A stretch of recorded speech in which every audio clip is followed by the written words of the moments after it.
Hello students, in this video we will discuss about some question and answer given by NBSC. You can see from here all these questions are in NBSC question bank for class 12 physics, and we discuss only those questions for which unit we already covered, like unit 1, unit 2, unit 3 we already covered. So we will discuss about those questions which includes these units.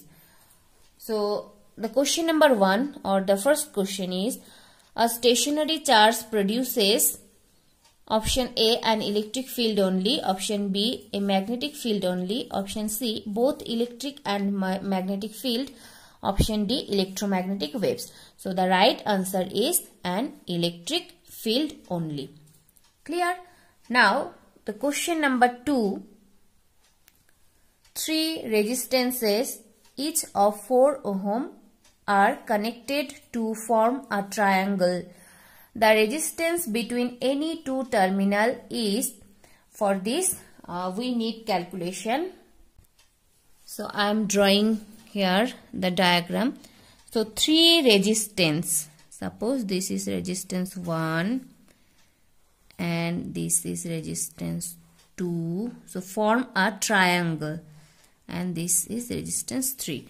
So these 3 resistances form a triangle. Suppose this is terminal A, this is B, this is C. So the question is 3 resistances each of 4 ohm. So the value each of 4 ohm connected to form a triangle. So this is our triangle. The resistance between any two terminal is. So we have to find out the resistance between any two terminals. Suppose we are going to find out the resistance between terminal A and B. Now see here, for A and B terminal, the other two resistances, this 4 and this 4, they are in series. So 4 plus 4, if we add this series 4 plus 4, then we will get 4 plus 4 is equals to 8 ohm. Okay, so from these two resistances we have 8 ohm, and this 8 ohm is parallel to this 4 ohm. Okay, now here I am drawing the equivalent circuit. So suppose this is our A terminal, so this is 4 ohm, and for this two resistance I am drawing here, so this is 8 ohm.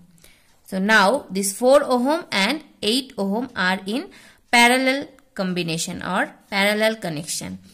So in parallel connection we know 1 divided by Rp is equals to 1 divided by R1 plus 1 divided by R2, or we can write R1 R2 R2 plus R1.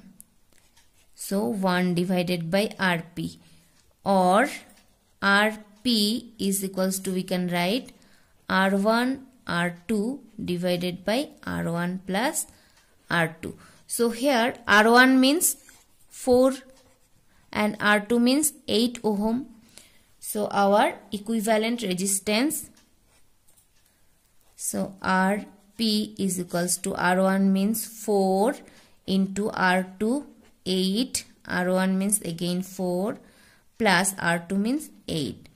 So in upside 4 into 8 is equals to 32, 4 plus 8 12.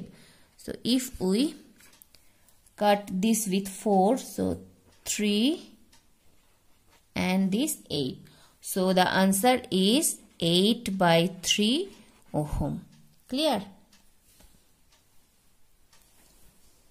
Okay, now check once the questions. 3 resistances each of 4 ohm are connected to form a triangle. The resistance between any two terminal is, so the answer is 8 by 3 ohm. Clear? Now question number 3. Force on a charge moving in a magnetic field is maximum when the charge is at rest. Option B, the charged particle moves parallel to the magnetic field. Option C, the charged particle moves perpendicular to the magnetic field. Option 4, speed of the charged particle is minimum. As we discussed earlier, so the right answer is these three. When the charged particle moves perpendicular to the magnetic field, then the force on a charge is maximum. Because what is the expression for force? F is equals to BQV and sine theta. So this value is when maximum, when theta is equals to 90 degree. That means perpendicular to the magnetic field. Okay. Next, question number 11. Calculate the effective capacitance of two capacitors 3 microfarad and 4 microfarad when connected in parallel. So we know in case of parallel combination, just the algebraic sum of these two capacitance. So to find out the effective capacitance, we have to just sum these two values. Okay. So the effective capacitance of capacitors 3 microfarad and 4 microfarad is 3 microfarad plus 4 microfarad is equals to 7 microfarad. Now question number 12. What effect does a dielectric have on the capacitance of a capacitor when the dielectric is placed between the two plates of capacitor? As we discussed earlier, I think all of you already know about this answer. So when the dielectric slab fills completely the gap between the plates, the capacitance increased by the K times, and the expression is here. You can write the answers from here. Okay, I will share the pages in the last of the video. Now we have to discuss about this relaxation time. So question number 13 was define relaxation time. So what is relaxation time? Relaxation time is the time gap between two successive electron collisions in a conductor. I will share these note pages later. Okay, now next, what is Curie temperature? So the ferromagnetic property depends on the temperature. We know about ferromagnetic material, paramagnetic material or paramagnetic substance. Okay, so from this we know that the ferromagnetic property depends on the temperature. At high temperature, what happens? A ferromagnet becomes a paramagnet. So at high temperature, ferromagnet turns or ferromagnet becomes a paramagnet. The temperature of transition from ferromagnetism to paramagnetism is called the Curie temperature.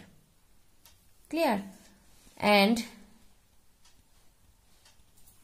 the next question is the electrostatic force on a small sphere of charge minus 0.4 microcoulomb due to another small sphere of charge 0.8 microcoulomb in air is 2 Newton. What is the distance between two spheres? Okay, so let's solve this problem. Okay, so given charge of one sphere, charge of one sphere is equals to this minus 0.4 microcoulomb. Okay, so we can write this as Q1. So charge Q1 is equals to minus 0.4 microcoulomb. And charge of second sphere we can write as Q2 is equals to minus 0.8 microcoulomb. You can see from here minus 0.8 microcoulomb. Okay. Now magnitude of force between sphere. All these values are given. Magnitude of force between spheres F is equals to 0.2 Newton. Clear? Now what we know according to Coulomb's law? So according to Coulomb's law, we know F is equals to 1 divided by 4 pi epsilon naught Q1 Q2 divided by R square. So from here we can write R square is equals to what? R square is equals to Q1 Q2 divided by 4 pi epsilon naught and F. Okay. So what is the value of 1 by 4 pi epsilon naught? Is 9 into 10 to the power 9 Newton meter square C to the power minus 2. Then what is the value of Q1? Q1 is 0.4 microcoulomb. So 0.4 into, if we convert microcoulomb into coulomb, then we have to multiply by 10 to the power minus 6. So in the same way, and we are taking here magnitude only, not this sign. Okay. For our calculation, we are just taking magnitude or value of this, not with this negative sign.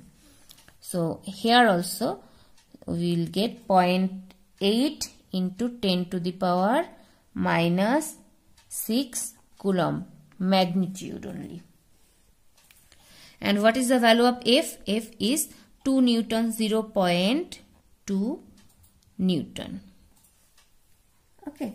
Now if we calculate this, okay, so what we done here, we put the value of Q1 and we convert this microcoulomb into coulomb. So we multiply by 10 to the power minus 6, and here also Q2 is equals to 0.8 microcoulomb. So 0.8 into 10 to the power minus 6 coulomb, and we are taking only magnitude, not this sign. And what is the value of F? Is 0.2 Newton, and in place of F we put here 0.2 Newton, and 1 divided by 4 pi epsilon naught means 9 into 10 to the power 9. Then Q1 is this, Q2 is this, F is this. Clear?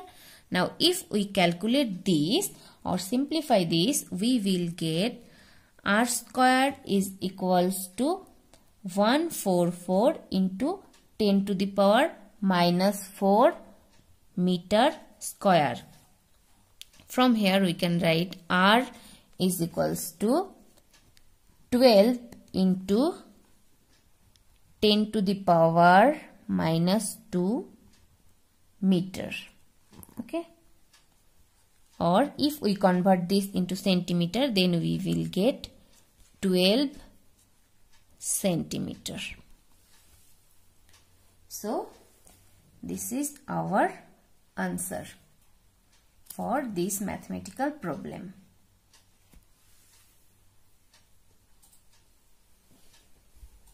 That's all for today. In next class we will discuss about another questions given by NBSC. Thank you. Have a good day.